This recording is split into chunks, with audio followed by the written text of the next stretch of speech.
భూలోకమందును పరలోకమందును స్తుతింపబడుతున్న దేవునికి స్తోత్రాలు. పరిశుద్ధులైన మీకు అందరికీ నా హృదయపూర్వకమైన వందనాలు చెల్లిస్తున్నాను. నిన్నటి దినాన స్థానికముగా ఉన్నటువంటి సంఘములో ఏం కార్యక్రమాలు జరుగుతాయి, అది అక్కడ వారికి ఏ విధంగా ఉపయోగపడుతుంది అనే విషయాల గురించి మనం ఆలోచన చేసాం. మరియు ఈ సమయమందు మరి యొక్క విషయాన్ని పరిశుద్ధ గ్రంథం నుంచి ఆలోచన చేద్దాం. అది ఏంటి అని మనం ఆలోచన చేస్తే, ఇప్పటి వరకు మనం చెప్పుకుంటున్నటువంటి అన్ని విషయాలకి మూల కారణం, ఆ తర్వాత సంవత్సరాల పాటు చెప్పుకున్న తీరనటువంటి ఒక గొప్ప కార్యక్రమానికి ప్రణాళిక రచించినటువంటి భాగం అన్నమాట. అదే సంఘము ఏంటి అనే విషయం. అసలు ఈ సంఘము అనేది ఏంటి, సంఘానికి ఉన్నటువంటి పేరేంటి, అసలు ఈ సంఘము ఈనాడే ప్రకటింపబడిందా లేదా ఇంతకుముందు కూడా దాన్ని కూర్చున్నటువంటి విషయాలు ఉన్నాయా అన్నటువంటి వాటిని కూర్చి మనం క్లుప్తంగా కొద్ది నిమిషాలు ధ్యానం చేద్దాం. అందులో భాగంగానే మొదటగా మనం ఆలోచన చేస్తే, ఎఫెసీయులకు రాసినటువంటి పత్రిక 1వ అధ్యాయం 4వ వచనం నుంచి 7వ వచనం వరకు మనకు చాలా వివరంగా ఈ యొక్క విషయాలు మనకు తెలుసు. వీటిల్లో ఉన్నదే సంఘమును ఈ యొక్క లోకములో ఎందుకు స్థాపించాలి అని ప్రభువారు అనుకుంటున్నారు అనే విషయాలు ఇందులోనే నిక్షిప్తమై ఉన్నాయి. ఆ యొక్క వచనాన్ని నేను చదువుతా చూడండి.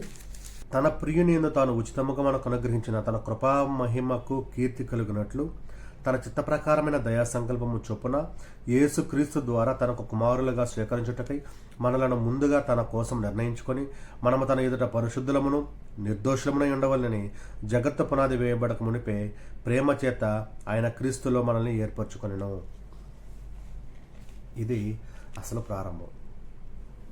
ఈ యొక్క ప్రణాళిక రచించడానికి కారణం ఏంటి అంటే, అనేక మంది కుమారులనుగా చేసుకోవడానికి. ఎవరి ద్వారా? క్రీస్తు ప్రభు ద్వారా. ఎప్పుడు దేవుడు సంకల్పించారు అని మనం ఆలోచన చేస్తే, జగత్తు పునాది వేయబడక మునిపే దీని యొక్క ప్రణాళిక రచించడం జరిగింది. జగత్తు పునాది వేయబడక మునిపే అంటే ఈ యొక్క లోకము సృష్టించబడలేదు.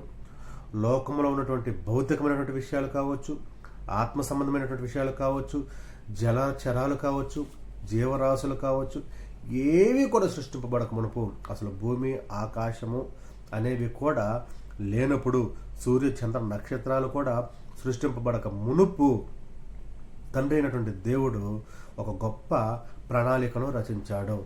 ఆ యొక్క ప్రణాళికని కార్యరూపం దాల్చుకుంటూ వచ్చాడు. ఎప్పుడైనా మనం ఆలోచన చేస్తే, సృష్టి ప్రారంభం నుంచి దాదాపుగా సంఘము స్థాపింపబడేటువంటి వరకు 4000 సంవత్సరాలు ఆ యొక్క సంఘమును కూర్చున్నటువంటి విషయాల్ని జరిగిస్తున్నాడు. కానీ అవి మర్మముగానే ఉంది. ఆ తరువాత 4000 సంవత్సరాల తరువాత ప్రభువారి యొక్క లోకానికి వచ్చినప్పుడు ఆయన ద్వారా ఆ యొక్క సంఘాన్ని స్థాపించడం జరిగింది అనేటువంటి విషయాన్ని మనం ఇక్కడ ఆలోచన చేయాల్సినటువంటి అవసరత ఎంతైనా ఉంది. అయితే ఆ సంఘానికి కూర్చున్నటువంటి విషయాలు లేదా సంఘమునకు సంబంధించినటువంటి ప్రవచనాలు ఏమన్నా ముందుగా ఉన్నాయా అని మనం ఆలోచన చేస్తే, ఆ 4000 సంవత్సరాల కాలంలో ఉన్నాయి. దానియేలు గారి ద్వారా ఉన్నాయి, యెహెజ్కేలు గారి ద్వారా ఉన్నాయి, యెషయా గారి ద్వారా, మీకా గారి ద్వారా, ఇంకా అనేక మంది ప్రవక్తల ద్వారా ఆ యొక్క ప్రవచనాలు ఉన్నట్టుగా మనం ఆలోచన చేయొచ్చు. ఎందుకంటే దానియేలు గ్రంథంలో మనకు చెప్పబడినట్టుగా 2:42 కానివ్వండి, యెషయా గారి ద్వారా చెప్పబడినట్లుగా 2వ అధ్యాయం 2-3 వచనాల్లో కానివ్వండి, ఇంకా మిగతా ప్రవక్తల గ్రంథాలన్నింటిలో మనం చదువుకుంటూ వస్తే, పరిశీలన చేస్తూ వస్తే సంఘమును కూర్చున్నటువంటి ప్రవచనాలు ఉన్నాయి. ఆ సంఘము స్థాపించబడతాదని, అది ఒక గొప్ప వ్యక్తి ద్వారా స్థాపింపబడతాదని, ఆయన ద్వారా అనేక మందిని కుమారులుగా చేసుకోవాలని, ఈ యొక్క సంఘానికి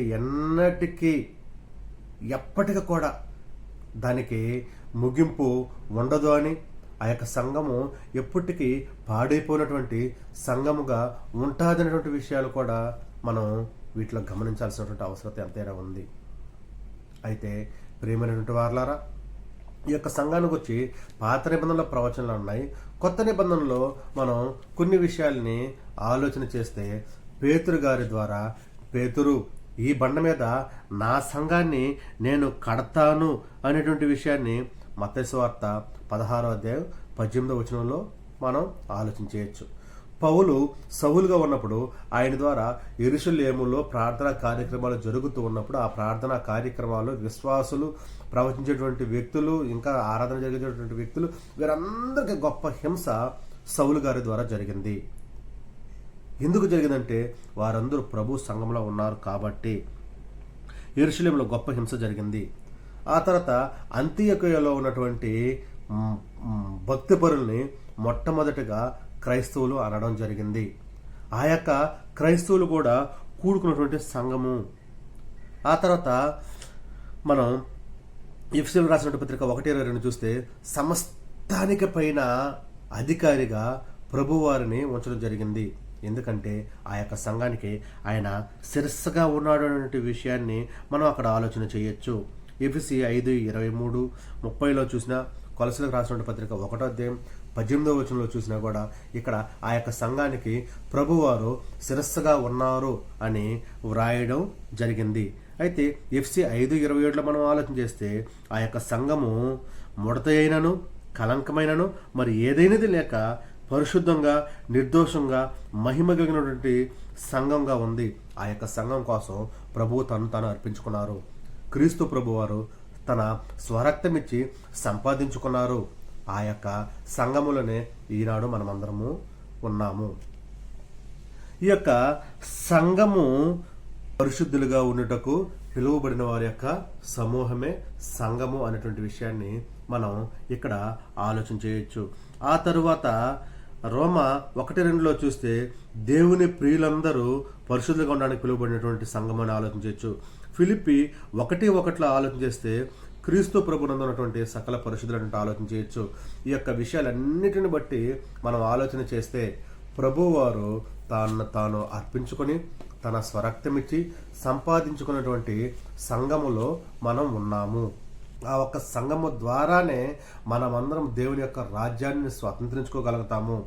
ఆ యొక్క సంఘము ద్వారానే పరలోకంలోనికి వెళ్ళగలుగుతాము. ఆ యొక్క సంఘము కొరకే మనము ఇప్పుడు నిరీక్షణ కలిగి ఉండి రక్షణలోనికి వచ్చాము.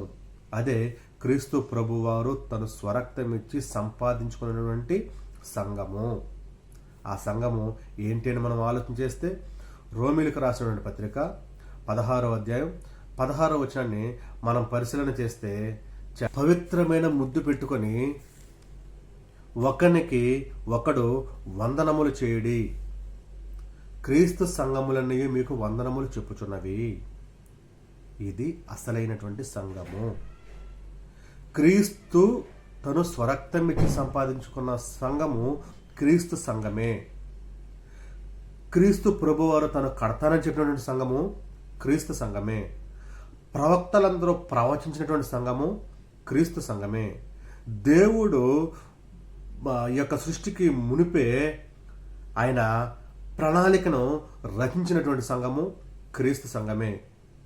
ఈనాడు మనమందరము ఆరాధన చేయాల్సింది, ఉండాల్సింది, జీవించాల్సింది క్రీస్తు సంఘములోనే. ఈ యొక్క సంఘము కాకుండా వేరే సంఘము పరిశుద్ధ గ్రంథములో లేదు. ఇక మీదట వేరే సంఘము రాదు, వచ్చినా కూడా అది సంఘము కాదు అనేటువంటి విషయాన్ని మీకు తెలియజేస్తూ ఉంటున్నాను. ఎందును బట్టంటే గ్రంథము మన ఎదురుగా ఉంది. ఇది మనకు కొలమానము. దీనినే మనము కొలమానంగా పెట్టుకొని మనం ముందుకు వెళ్ళాలి తప్ప ఈ యొక్క లోకాన్ని దృష్టిలో పెట్టుకొని, లోకాన్ని కొలతగా తీసుకొని మనం ముందుకు వెళ్ళకూడదు. కాబట్టి ఇప్పటి వరకు మనం చదువుకున్నటువంటి విషయాలన్నింటిని బట్టి, మనం ఇప్పటి వరకు నేర్చుకున్నటువంటి అన్నింటిని విషయాలను బట్టి మనం ఆలోచన చేస్తే సంఘము ఒక్కటే ఉంది. అది క్రీస్తు సంఘము మాత్రమే. దాని ద్వారా మాత్రమే మనం దేవుని రాజ్యానికి చేరుకోవడానికి అర్హత ఉంటుంది. అందులోనే మనం రక్షణ పొందుకోవాలి, అందులోనే మనం జీవించాలనే విషయాన్ని మీకు తెలియజేస్తూ ముగిస్తూ ఉంటున్నాను. మీకు అందరికీ వందనాలు.